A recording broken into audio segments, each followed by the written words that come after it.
اعوذ باللہ من الشیطان الرجیم۔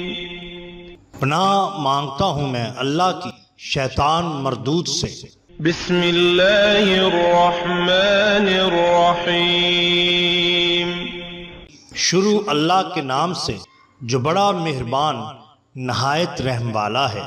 دا باٹم لائن کے ناظرین کرام، السلام علیکم۔ محترم ناظرین، ہم اپنی آج کی ویڈیو میں حضرت خواجہ غریب نواز معین الدین چشتی اجمیری رحمت اللہ تعالی علیہ کی وفات پر ہونے والا ایک عجیب و غریب معجزہ آپ کے سامنے پیش کریں گے، جو یقیناً آپ کے لیے دلچسپی کا باعث ہوگا۔ لیکن قبل اس سے ہم حضرت خواجہ غریب نواز رحمت اللہ تعالی علیہ کی حالات زندگی پر ایک مختصراً نظر دوڑاتے ہیں۔ حضرت سلطان الہند رحمت اللہ تعالی علیہ کی جائے ولادت کے متعلق اختلافات پائے جاتے ہیں۔ بعض کے مطابق آپ مقام سنجر میں پیدا ہوئے، بعض کے نزدیک سنجستان میں، بعض کے نزدیک اصفہان اور بعض کے نزدیک جنوبی ایران کے علاقے سیستان میں پیدا ہوئے۔ سن ولادت کے بارے میں بھی اختلاف ہے، لیکن زیادہ تر لوگوں کا یہ ماننا ہے کہ آپ رحمت اللہ تعالی علیہ سن 530 سے 536 ہجری کے بیچ پیدا ہوئے۔ الغرض حضرت سلطان الہند رحمت اللہ تعالی علیہ اسلام میں رحمت بن کر تشریف لائے۔ آپ رحمت اللہ تعالی علیہ کے اسم گرامی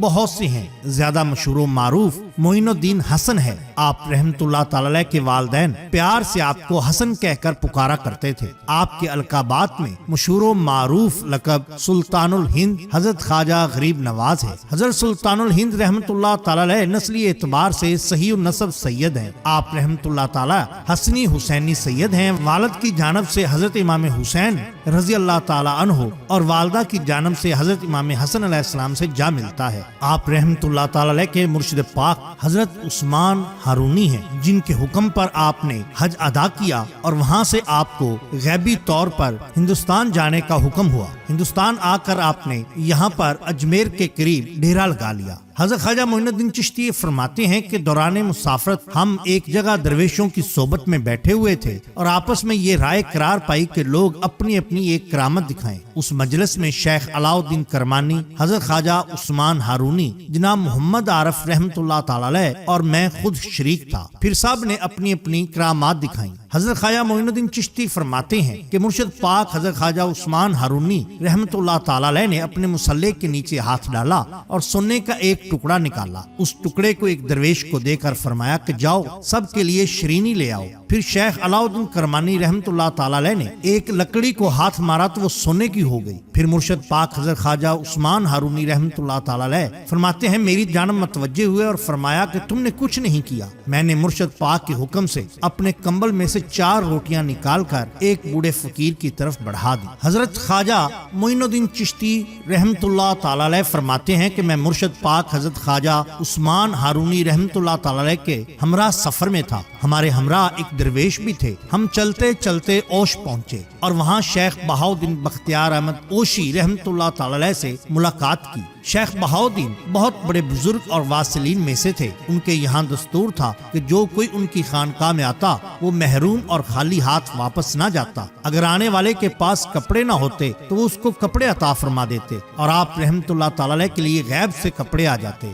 ہم کچھ دن ان کی خدمت میں رہے۔ ایک روز انہوں نے ہمیں نصیحت کرتے ہوئے فرمایا، اے درویش، تجھے جو کچھ ملے اللہ عز و جل کی راہ میں دے دے اور دولت جمع نہ کرنا۔ اللہ عز و جل کے بندے کو کھانا کھلانا تاکہ اللہ عز و جل کے دوستوں میں سے ہو جائے۔ ہندوستان میں آپ نے تمام عمر دین مبین کی تبلیغ کی اور ہزارہ بلکہ لاکھوں کے قریب لوگ آپ کے ہاتھ پر دائرہ اسلام میں داخل ہوئے۔ حضرت خواجہ غریب نواز رحمت اللہ تعالی علیہ زندگی میں موت کو عزیز رکھتے تھے۔ آپ کی آخری مجلس سے بخوبی پتہ چلتا ہے کہ آپ اپنی وفات سے کس حد تک آگاہ تھے۔ حضرت خواجہ قطب صاحب رحمت اللہ تعالی علیہ اپنے مریدین کو یوں فرما رہے تھے۔ جمعرات کا دن تھا اور یہی آخری صحبت تھی۔ اجمیر کی جامع مسجد میں قدم بوسی کا شرف حاصل ہوا۔ اہل اللہ معززین اور عقیدت مند سبھی موجود تھے۔ ملک الموت پر بات چلی۔ ارشاد ہوا کہ ملک الموت کے بغیر دنیا کی کیا قیمت؟ لوگوں نے دریافت کیا کہ ایسا کیوں؟ ارشاد ہوا کہ حدیث مبارکہ ہے کہ موت ایک پل ہے جو دوست کو دوست سے ملاتی ہے۔ حضرت خواجہ قطب الدین بختیار احمد کاکی رحمۃ اللہ علیہ کو خلافت اور سجادگی عطا کرنے کے بعد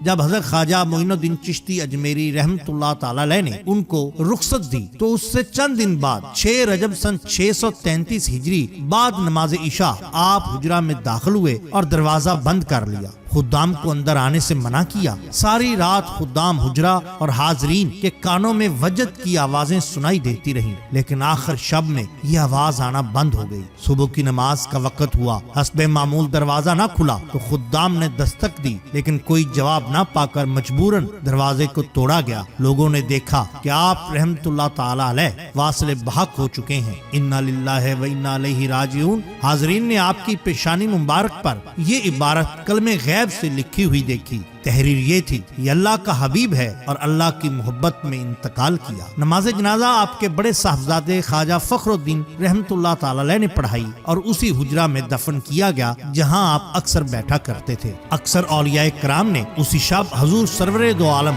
صلی اللہ علیہ وآلہ وسلم کو خواب میں دیکھا کہ آپ فرما رہے ہیں کہ معین اللہ کا دوست ہے، ہم اس کے لیے آئے ہیں۔ راویوں کا بیان کرنا ہے کہ جب آپ کی تدفین ہو رہی تھی تو آپ کی قبر مبارک سے خوشبو آ رہی تھی اور عجیب و غریب قسم کے لوگوں کو قبرستان میں دیکھا گیا، شاید وہ فرشتے تھے۔ آج بھی آپ کے مزار پر طرح طرح کے پھولوں کی مختلف قسم کی عطروں کی ملی جلی خوشبوئیں روح و دماغ کو فرق اور تسکین دیتی ہیں، پاکیزگی کی جانب رجوع کراتی ہیں۔ آپ کے مزار کے قریب و جوار میں رہنے والے جنت کا مزہ لیتے ہیں۔ ناظرین اکرام، یہ شان ہوتی ہے اولیاء اللہ۔ ناظرین اکرام، ہم ہر ماہ لنگر چشتیہ کا انتظام کرتے ہیں جس میں دوست احباب اپنی حیثیت کے مطابق حصہ ڈالتے ہیں۔ اگر آپ بھی لنگر چشتیہ میں اپنا حصہ ڈالنا چاہتے ہیں تو درج ذیل نمبر پر صرف 50 روپے کا جائز کیش کرا کر اپنا حصہ ڈال سکتے ہیں۔ اگر آپ کو ہماری یہ ویڈیو پسند آئی ہو تو لائک کیجئے، سبسکرائب کیجئے ہمارے چینل دا باٹم لائن کو،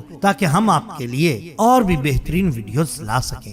اپنے دوستوں کا، گردنوا کے لوگوں کا بہت خیال رکھیے۔ اللہ اور اللہ کے رسول صلی اللہ علیہ وآلہ وسلم سے بیعت محبت کیجئے۔ آپ کا بہت شکریہ۔ اللہ حافظ۔